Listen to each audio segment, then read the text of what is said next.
अस्सलाम वालेकुम सामीन। प्रोग्राम रतिया जी रिहाण सां प्रोग्राम जो पेशकार ऐं मेज़बान जिब्रान ज़ेब अवां जी ख़िदमत में हाज़िर आहियां ऐं सामीन उमेद कयां थो तव्हां बिल्कुलु ख़ैरियत सां हूंदो। प्रोग्राम रतिया जी रिहाण में असां वटि कोशिशि हूंदी आहे त हर हफ़्ते हिकु नई शख़्सियत खे असां पंहिंजे प्रोग्राम में दावत ॾियूं, घुरायूं, उनजी ज़ाती ज़िंदगी, उनजो फ़नी कमु जेको आहे उन कम ते ॻाल्हायूं। अॼु स्टूडियो में जेका शख़्सियत असां वटि मौजूदु आहे उहा कंहिं बि तारीफ़ जी मुहताज नाहे। सिंधी शाइरीअ जे हवाले सां उनजो तमामु सुठो कमु थियलु आहे। नई टीह जो असांजो तमामु सुठो शाइर रियाज़ डाहिरी असां सां गॾु स्टूडियो में मौजूदु आहे। साईं खे असां पंहिंजे प्रोग्राम में भलीकार कयूं था। अस्सलाम वालेकुम साईं। वालेकुम सलाम, महिरबानी जिब्रान।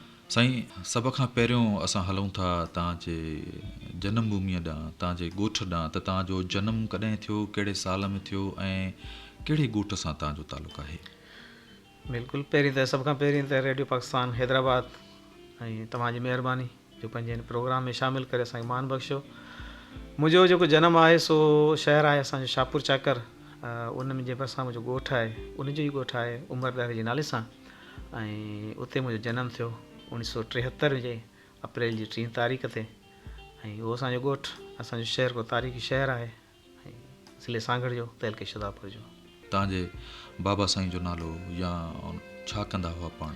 हाँ बिल्कुलु, मुंहिंजे बाबा साईं हिकिड़ो पंहिंजे दौर जो तमामु सुठो उस्ताद, जंहिंजा अॼु बि शागिर्द हुन वारे सां मिलनि था त मूंखे हिकिड़ो आनर महसूसु थींदो आहे। ऐं जान मोहम्मद उनजो नालो हुयो, उस्ताद हुयो, ऐं उन सां गॾु हिकु सुठे उस्ताद हुअण जे नाते सां हिकु बाज़ोक़ क़िस्म जो इंसानु हुयो, जंहिं असांखे पंहिंजे औलाद खे इल्म सां गॾु अदब ॾांहुं बि जेको सो लाड़ो ॾियारियो।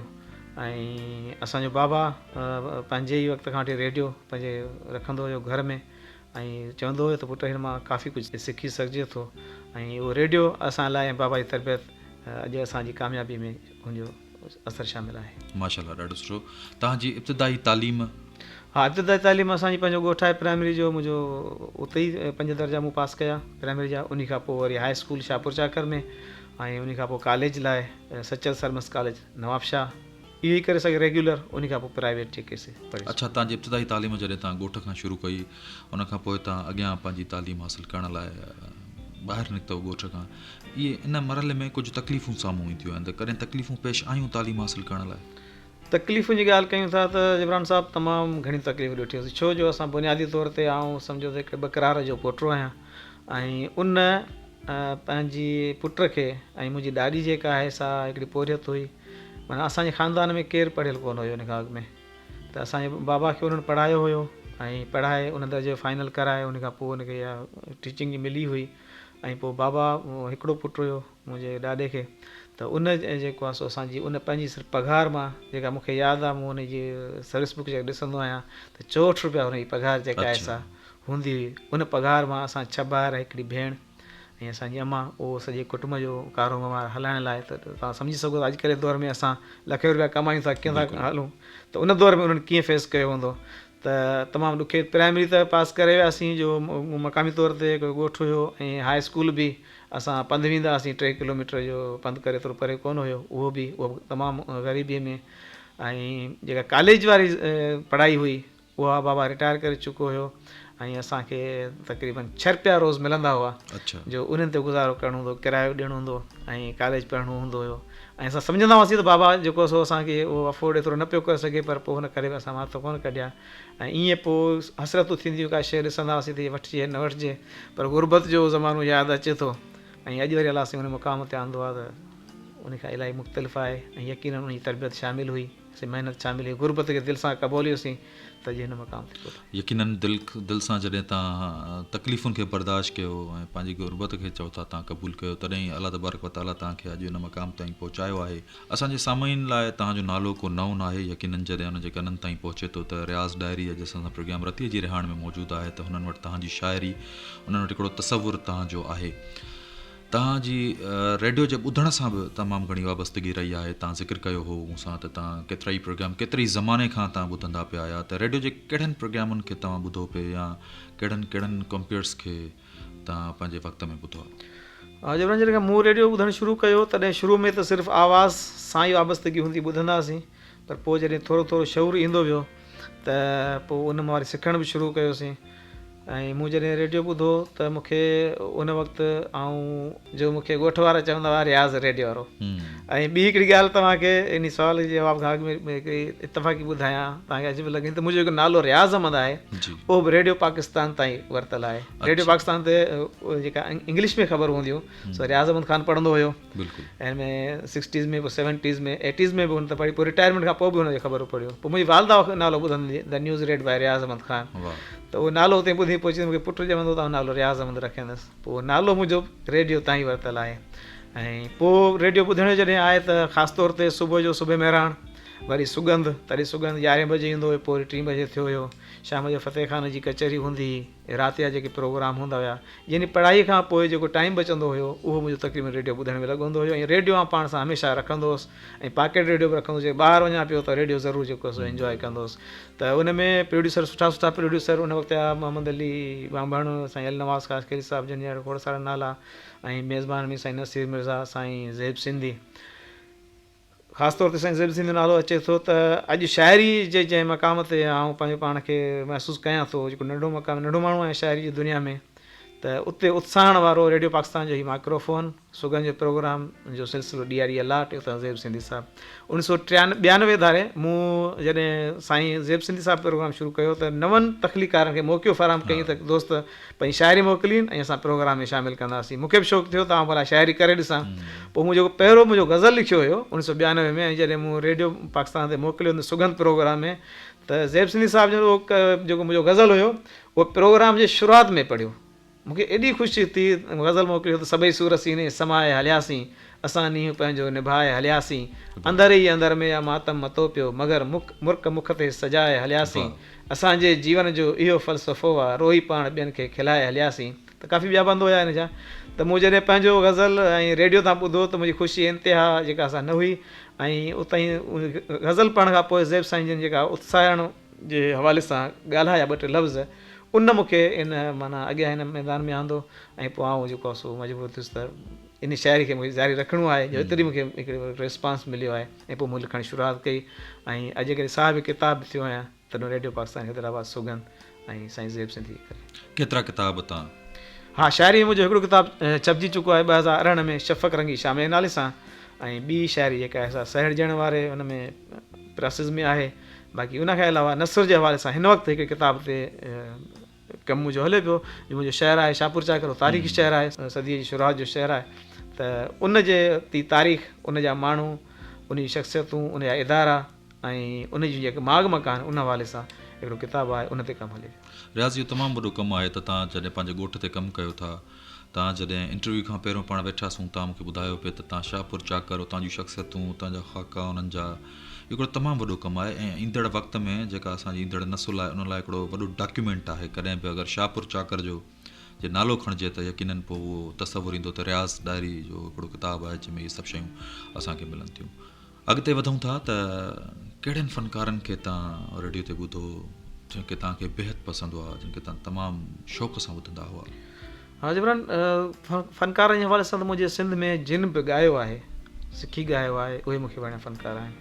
ऐं रेडियो पाकिस्तान हैदराबाद ते ख़त घटि लिखंदो हुउसि, तमामु घटि। हिकिड़ो सबबु इहो बि हूंदो, शुरूआती दौर में अफोर्ड कोन करे सघंदो हुउसि ख़त लिखणु। उन खां पोइ इहो हूंदो, जेको कलाम हले पियो उहो मुंहिंजी पसंदि जो आहे, जेको फ़नकार ॻाए पियो मुंहिंजी पसंदि जो आहे। इवन इन हद ताईं जो मूंखे कलाम यादि थी वेंदा हुया, माना ॿुधी ॿुधी कलाम एतिरा शौक़ सां ॿुधंदो हुउसि, मूंखे यादि थी वेंदा हुआ। ऐं पोइ हुन वक़्त में जेके बि नाला आहिनि, उस्ताद मंज़ूर अली ख़ान खां वठी तव्हां, या माई भाॻी खां वठी ज़रीना बलोच आहे, उस्ताद यूसुफ़ आहे, उस्ताद वहीद अली आहे, उस्ताद कमर सुमर आहे, उस्ताद फ़िरोज़ गुल आहे, आपारा रुबीना कुरैशी आहे, ऐं खोड़ सारा नाला आहिनि जिन पंहिंजो कमु कयो आहे। उहे नाला वणिया आहिनि। अॼु पोइ कननि खे उहे जेके आवाज़, जेके मशहूरु कोन आवाज़, जे कननि खे वणनि था, ऐं उनखे एतिराम सां, अदब सां, अॼु बि मोहबत सां जेको सो मां ॿुधां थो। पर मूंखे सिंध जा सभई फ़नकार वणनि था। तव्हां अॼु असांजे प्रोग्राम में कहिड़े फ़नकार खे ॿुधणु पसंदि कंदो? मूंखे जेकॾहिं फ़िरोज़ गुल जे आवाज़ में बहारुनि में न मिलियासीं त ख़िज़ा में हाणे मिलंदासीं। बिल्कुलु।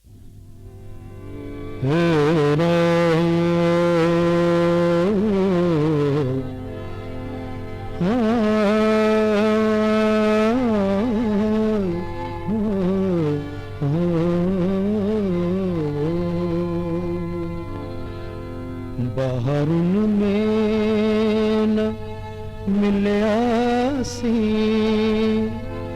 फिज़ा में हाणे मिलंदासी बहारुनि में न मिलियासी फिज़ा में हाणे मिलंदासी अखियुनि में ऐश्क बारीअ जी खणी लाण मिलंदासी बहारुनि में न मिलियासी फिज़ा में हाणे मिलंदासी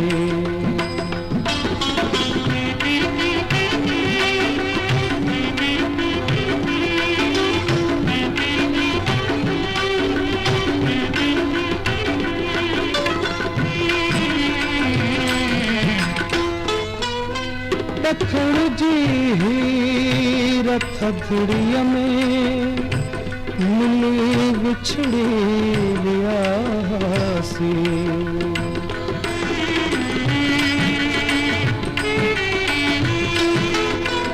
ॾखण जी हीर थधड़ीअ में मिली विछड़ी वियासी उतर जे ओत में बीहर पूरी पक ॼाण मिलंदासी उतर जे ओत में बीहर पूरी पक ॼाण मिलंदासी अखियुनि में ऐश्क बारीअ जी खणी लाण मिलंदासी बहारुनि में न मिलियासी फिज़ा में हाणे मिलंदासी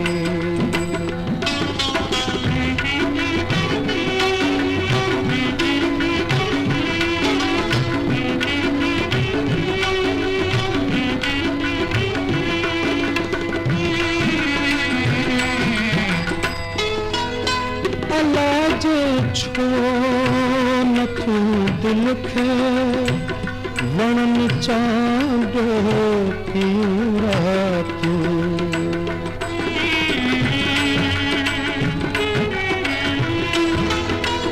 अला जे छो न तू दिल खे वणनि चांदो पियूं रातियूं सितारनि जे छणल छातूं प्यारा पाण मिलंदासी सितारनि जे छणल छातूं प्यारा पाण मिलंदासी अखियुनि में ऐश्क बारीअ जी खणी लाण मिलंदासी बहारुनि में न मिलियासी फिज़ा में हाणे मिलंदासी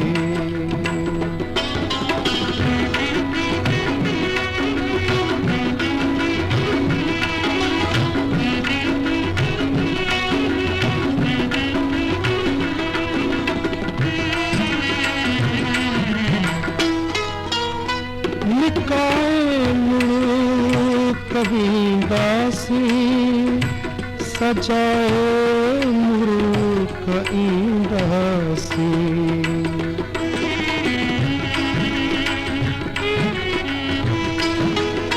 निकाए मुरुक कवींदासी सजाए मुरुक ईंदासी ॾई नैणनि खे नैसुरमीह जी मुरवाण मिलंदासी ॾई नैणनि खे नैसुरमीह जी मुरवाण मिलंदासी अखियुनि में ऐश्क बारीअ जी खणी लाण मिलंदासी बहार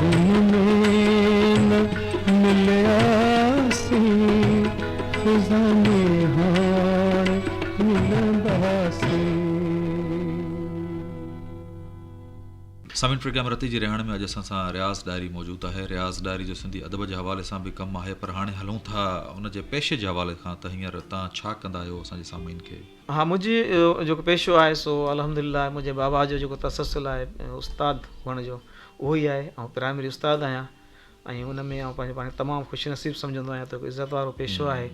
ऐं हिन पेशे ते मूंखे खोड़ सारा मौक़ा मिलिया आहिनि त मूं पंहिंजे शागिर्दनि जी पंहिंजे बचनि वांगुरु जेको थी सघियो आहे उहा तरबियत कई आहे, इल्मी तौर ते बि ऐं अदबी तौर ते बि, शख़्सी तौर ते बि। सामीन सां तव्हां ज़िक्र कयो त तव्हां गुरबत खे तमामु वेझड़ाई खां ॾिठो आहे। ज़िंदगीअ में का अहिड़ी ख़्वाहिश जेका पूरी नथी हुजे? न, ख़्वाहिशूं पहिरीं ॻाल्हि त असां जंहिं माहौल में रहियासीं उन में ख़्वाहिशूं करण जी ईअं सम्झो त कॾहिं सोच कोन आई। बाबा एतिरो चवंदो हुयो त बाबा जेका शइ तव्हांजे वस में हुजे उन ते सोचो, वधीक सोचींदा तव्हां ख़्वाहिशुनि जे पोयां लॻंदा तव्हांजो माहौल डिस्टर्ब थींदो। ऐं मूं जॾहिं इंटर कई हुई त उन खां पोइ मूं मज़दूरी कई, मूं कंहिं दुकाननि ते वञी जेको सो रोज़ ॾियारी जे हिसाब सां कमु कयो, मूं दर्ज़गो कमु कयो आहे ऐं अल्हम्दुलिल्लाह उन में टेलर मास्टर हिकु तमामु सुठो पंहिंजे शहर रही चुको आहियां। ऐं हिन वक़्तु थोरो टाइम जे करे टाइम नथो ॾेई सघां उनखे पंहिंजे उन पेशे खे, न त मूं दर्ज़गो कमु पंहिंजी अम्मा खां सिखियो, पोइ शहर में दुकानु खोलियो ऐं उनखे अलावा कराची में खोड़ सारे फैक्ट्रियुनि में जेके से मुंहिंजे रोज़गार जे पोयां। पर पोइ 1995 में मूंखे हीअ नौकिरी मिली ऐं हिन नौकिरी मिलण खां पोइ मूं हिन नौकिरी खे पंहिंजे रोज़ी जो ज़रियो सम्झी ऐं उन सां ई अॼु ताईं सलाहियल आहियां। तव्हांखे 25-26 साल यानी इन पेशे जी, 27 साल हले पियो। तव्हांजी ज़ाती ज़िंदगी ॾांहुं चऊं था त तव्हां जेका शादी कई उहा माइटनि जे चवण ते या का पंहिंजी पसंदि हुई? हा, शादी जेका मुंहिंजी आहे असां उनजी जेकी अरेंज मैरिज जेके चए माना माइटनि जी पसंदि वारी शादी उहा जेका सो हुई। शहर माण्हू हुआसीं ऐं हुसन परस्ती बि हूंदी आहे उन में ऐं लाज़िमी लिंज लाॻापा बि हूंदा आहिनि। पर आऊं बज़ाते ख़ुदि दिलि जो हिकिड़ो इंतिहाई ईअं सम्झो त कमज़ोर माण्हू, पोइ कॾहिं बि कंहिं शइ में उहा शुरूआति करणु मुनासिबु न सम्झी जिते न पहुची सघां, बजाए पोइ मुंहिंजी ज़िंदगी डिस्टर्ब थिए, पोइ मूं वता तरीक़े सां गुज़ारियो। पर इश्क उहा शइ आहे जेका कंहिंखां शायदि ई को वण जेका वाह ॾे त उन गुज़ारे, पर उहा उन जे पोयां को शादीअ जो या इहो को मुंहिंजो का बि जेका ख़्वाहिश कोन हुई। उहा कुझु वक़्त जे लाइ उहा शइ हुई, अॼु ताईं मुंहिंजे दिलि में उहा शइ क़ाइमु आहे ऐं मुहबत जो उहो जेको अंसर आहे उहो शामिलु आहे। शादी खे मूं अलॻि जेको रखियो माइटनि जे अम्मा जे चवण ते, पंहिंजी भेण जे चवण ते, ऐं अल्हम्दुलिल्लाह सम्झां थो त जिथे मुंहिंजी माइटनि शादी कराई आहे उन शादी खे 11 साल थिया आहिनि त हिन वक़्त ताईं आउं सम्झां थो त ख़ुशनसीबु महसूसु कंदो आहियां त हिकिड़ा उहा पंहिंजी ज़िंदगी हयात मिली, शरीक हयात जंहिं मूंसां भरपूर नमूने सां मुंहिंजे सभिनी कमी को तव्हांजे बावजूदि निभायो आहे ऐं निभाए पई। मुंहिंजे ज़हन में इहो सुवालु आयो पियो जॾहिं तव्हां पाणी ॿुधाए छॾियो त हिकु शाइर ऐं इश्क न करे त ईअं मुमकिन ई न आहे, त मूंखे इहो ज़हन में हुयो त मां तव्हां खां ॿियो सुवालु इहो कंदुसि इश्क जो, पर तव्हां पाणी ॿुधाए छॾियो। भाभी भला तव्हांजी कज़न थिए? हा, मुंहिंजी रिश्ते में? हा, रिश्ते में कज़न आहे। पाण में तव्हां घणा भाउर भेणूं? असां 6 भाइर आहियूं पाण में, ऐं 3 नंबर आहियां ऐं हिकिड़ी असांजी भेण आहे। ऐं असांजी भेण जेका आहे उहा बि ख़ुदि शाइरा आहे, साहिब किताब आहे, ज़ुबी परवीन जे नाले सां जेको रेडियो पाकिस्तान हैदराबाद ते बि जेको सो लिखंदी कंदी आहे ऐं उहा असांजी भेण आहे। ऐं इन में वॾो अमल दख़ल जेको सो असांजे बाबा तमामु रोशन ख़्यालु माण्हू हुयो, हुन कॾहिं बि जेको आहे सो इहा ॻाल्हि न कई त पुट में या धीउ में फ़र्क़ु कजे। ऐं बाक़ाइदे चवंदो हो त बाबा तव्हां हाणे नौजवान आहियो, पुटु आहियो, तव्हां पंहिंजा रस्ता पाण ठाहियो, वधीक पढ़ो, कमायो, पढ़ो, धीउ खे आउं पढ़ाईंदुसि। ऐं पोइ बाबा असांजी भेण खे जेको आहे सो मास्टर बि कराई ऐं बैचलर बि कराई। माशाअल्लाह। हाणे तव्हांजी औलाद वञूं था, घणा ॿार तव्हांखे? हा, मूंखे हिकिड़ी नंढड़ी आहे न्याणी बेनज़ीर, जंहिंखे असां पिनकी चवंदा आहियूं घर में, उहा आहे जेका 5 में पढ़े थी। ॿियो मुंहिंजो नंढड़ो आगा, जंहिं नालो मुंहिंजे बाबा जो आहे जान मोहम्मद, आगा जान मोहम्मद हुनखे चवंदा आहियूं। 2 मूंखे औलाद में अलाह साईं धीउ पुटु न। असांजे घर में अक्सर शिकायत इहा रहंदी आहे त तव्हां घर खे वक़्तु नथा ॾियो, त उहा शिकायत आहे या तव्हां वक़्तु ॾियो था? न, इन मामले में आउं बैलेंस हलियो आहियां ऐं मूं टाइम ॾिनो आहे, घर खे ॾिनो आहे, दोस्तनि खे टाइम ॾिनो आहे, पंहिंजे इन शौक़ खे टाइम ॾिनो आहे, मूं पंहिंजे घुमण फिरण खे टाइम ॾिनो आहे। टूरिज़म जे हवाले सां बि मुंहिंजो हिकिड़ो शौक़ु रहियो आहे ऐं साल में 1-2 चकर ज़रूरु जेको आहे सो लॻाईंदो आहियां। त मूं पंहिंजो कोशिशि कई आहे त सभिनी खां टाइम, हा जेकॾहिं शिकायत आहे त मूंखे पंहिंजो पाण खां आहे, शायदि मूं पंहिंजो पाण खे त टाइम घटि ॾिनो आहे। जंहिं ज़िक्र घर वारा बि कंदा तूं पंहिंजे पाण जो सिहत जो ख़्यालु कोन थो करी, पाण लाइ कोन थो सोची, तूं ॿियनि लाइ सोचींदो, त आउं नथो सम्झां त मूं मां का शिकायत घर वारनि खे या कंहिं दोस्त खे हुजे त असांखे टाइम ॾिनो। न, तव्हांजी ॻाल्हि बिल्कुलु दुरुस्त आहे, तव्हां पंहिंजे पाण खे वक़्तु न ॾिनो, पर जेको बि माण्हू ज़िंदगीअ में अॻियां वधण जी कोशिशि करे थो या उनखे अॻियां वधिणो आहे त यकीनन उहो पाण खे वक़्तु पोइ न ॾेई सघंदो आहे, मुसलसल महिनत जे पोयां हूंदो आहे। अदबी पासे ॾे अचूं था त तव्हां सभ खां पहिरियों कंहिंखे पढ़णु शुरू कयो? शाइरीअ में, नसुर में, कंहिंखे पढ़ियो? शाइरी ऐं नसर में सच ॿुधायां त मूं पढ़ियो घटि ॿुधो वधीक। रेडियो पाकिस्तान अच्छा हैदराबाद उन तां जेके बि अदबी प्रोग्राम ईंदा हुआ, जेके कलाम, इहा त शाइरी आहे जेके कलाम ॻाइजंदा, बिल्कुलु त उते वधीक ॿुधो। पोइ पढ़णु शुरू कयो जंहिंमें उस्ताद बुखारी आहे। उस्ताद बुखारी मुंहिंजो पसंदीदा जेको आहे सो शाइर रहियो आहे। साईं मखदूम तालिबुल मौला आहे, शेख अयाज़ आहे, ऐं ॿिया शाइर बि सभु सुठा आहिनि, पर जंहिंजो शौक़ु हिते में त उस्ताद बुखारी मुंहिंजे पसंदि जो जेको शाइर। असांजे सामीन खे तव्हां पंहिंजी चूंड शाइरी ॿुधायो। हा, हिकिड़ो गज़ल आहे, उहो जेको पंहिंजे ॿुधंदड़नि खे नाम कयां थो त पखियुनि खां पिरियनि जा पुछाणा करे रखियासीं अखियुनि में विछाणा करे। पखियुनि खां पिरियनि जा पुछाणा करे रखियासीं अखियुनि में विछाणा करे। अलाए छो अरवाह पंहिंजा पलिया अथनि छॾियूं प्यार पंहिंजा पुराणा करे। सुरूरनि में सारी खुदाई थे आई जॾहिं नेण ओतियूं निमाणा करे। वलर यादगिरियुनि जा लहंदा विया ऐं रहिया दर्द दिलि में ठिकाणा करे। वठूं रियाज़ मंज़िल खे माणे हा जेकर मिले सॾ में सॾहा वराणा करे। वाह। अच्छा रियाज़, प्रोग्राम जो वक़्तु बि इंतहाई मुख़्तसिर आहे। ॿियो हिकिड़ो सवाल तव्हां खां कयां थो त ज़िंदगीअ में कॾहिं कॾहिं केतिरा ई हादसात असांजे साम्हूं थियनि था, पर कुझु वाक़िया या त अहिड़ा हूंदा आहिनि जेके असांजे ज़हन ते नक्श करे वेंदा आहिनि। को अहिड़ो ज़िंदगीअ में को अहिड़ो वाक़ियो जंहिं तव्हांखे तमामु घणी तकलीफ़ ॾिनी हुजे? खोड़ सारा अहिड़ा वाक़िया थिया बि जिन तमामु घणो जेको आहे सो परेशान कयो, पर जेको सभ खां वेझो रिश्तो हूंदो आहे उनजो जेको विछोड़ो हूंदो आहे उहो ॾाढो इंतिहाई करबनाक हूंदो आहे। ऐं अलाह साईं मुंहिंजी अम्मा खे हयाती ॾे, उहो हुनजो सायो साईं मथां आहे। मुंहिंजो बाबा 20 साल अॻु में असांखां विछड़ी वियो हो, ऐं उहो जंहिं हालति में असांखां विछड़ियो हुयो उहो दर्द अञा ताईं दिलि में आहे, उहो असां विसरी न सघियूं। उहो खोट अञा महसूसु थींदी आहे। ऐं इहा बि ख़बर आहे त इहो दुनिया सभिनी खे हलणो आहे, पर जेकॾहिं चइजे त इहा शइ अञा ताईं जेका दिलि मां न निकिरी सघे। अञा ताईं असां पंहिंजे घर में वेही पंहिंजे बाबा ते चङी तरह ॻाल्हाए कोन था सघूं। मुंहिंजो केर बि पाण में ताक़त महसूसु न कंदो आहे त कोई इमोशनल थी वेंदा आहियूं बाबा सां। बाबा जो विछड़ो जेको खोट वॾी तव्हांजी ॻाल्हि बिल्कुलु सही आहे त ज़िंदगीअ में मुंहिंजी सोच बि इहा ई आहे त जेके रिश्ता तव्हांजा असुलु रिश्ता आहिनि उहो माउ पीउ जो ई रिश्तो आहे, उन खां पोइ भाउ भेण जो रिश्तो आहे। बाक़ी त सभु रिश्ता दुनिया में केतिरा ई नवां रिश्ता रोज़ जुड़नि था, रोज़ टुटनि था। पंहिंजे सामीन खे छा मैसेज ॾींदो प्रोग्राम जे आख़िर में? सामीन खे आउं पाण सामीन रहियो आहियां रेडियो जो, ऐं ताईं खोड़ सारा मैसेज वरिता हूंदा, कोशिशि कई हूंदी उन्हनि ते अमल करण जी। मुंहिंजी उहा त हैसियत कोन्हे जेको मैसेज ॾियां, पर वरी बि हिकिड़ो फॉर्मेट आहे। एतिरो ज़रूरु चवंदो ज़िंदगी जे मक़सद खे सम्झूं त जंहिं मक़सद लाइ अलाह साईं असांखे हिन दुनिया में आंदो आहे ऐं वरी हिन दुनिया मां वापसि उहो जेको पीरियड आहे उहो असां घटि में घटि पंहिंजे ज़बान ऐं पंहिंजे हथ खां ॿिए खे महफ़ूज़ रखूं, जेको असांजे प्यारे नबी साईं जो बि फरमान आहे त असां इहे कोशिशि कयूं त असां कंहिं दिलि न ॾुखायूं।